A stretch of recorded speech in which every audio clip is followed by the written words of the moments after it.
আমি আমার মতলবের কথা আগেই বইলা ফেলাই, আমি নিজেই রান্না করব। রান্না করার পরে ওই যে আমার বৃদ্ধ মা চোখে দেখে না, আগে আমি তারে খাওয়ামো, এরপরে আমার ছেলে মেয়ে, এরপরে আমার বিবি, এরপরে আপনি আমি যদি বাগে থাকে। এখন কসাই তো জানে না উনি জামানার নবী। নবী যদি জানতো তাহলে কি আর নবীর আগে হাঁটে? নবীর আগে হাঁটতো? নবীর আগেই তো হাঁটতো না।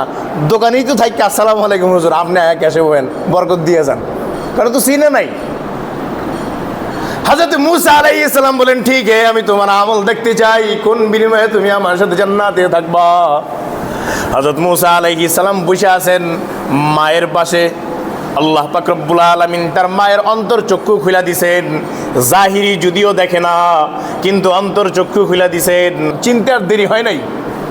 সন্তান ছেলে গোশত রেডি কইরা, রুটি দিয়া মাখায়া মায়ের জবানের মধ্যে যখন দিছে, সাথে সাথে মা হাত তুলে আল্লাহর আদালতে দোয়া করছে, আল্লাহ আমার সন্তানরে মাফ করে দাও, আমার সন্তান চিনে নাই, আমার সন্তান ভুল করে ফেলছে। ঘরের মধ্যে জামানার পয়গম্বর হযরত মুসা আলাইহিস সালামকে রাইখা আমার জবানের মধ্যে খাওন দিয়া দিছে। আল্লাহ গো, আমার সন্তান চিনে নাই, উনি যে জামানার পয়গম্বর মুসা আলাইহিস সালাম, আমার সন্তানকে মাফ করে দাও।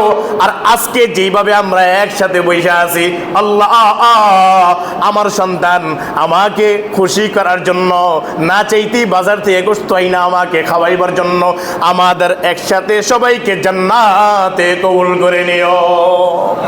হযরত মুসা আলাইহিস সালাম বলেন, ওই মাকে আমি দেখলাম আল্লাহর আদালতে দোয়া করতে দেরি হয়, আল্লাহ তাকে মাফ কইরা একসাথে আমি নবী সহ তার গোটা পরিবারকে আমার সাথে কবুল করতে দেরি হয় নাই।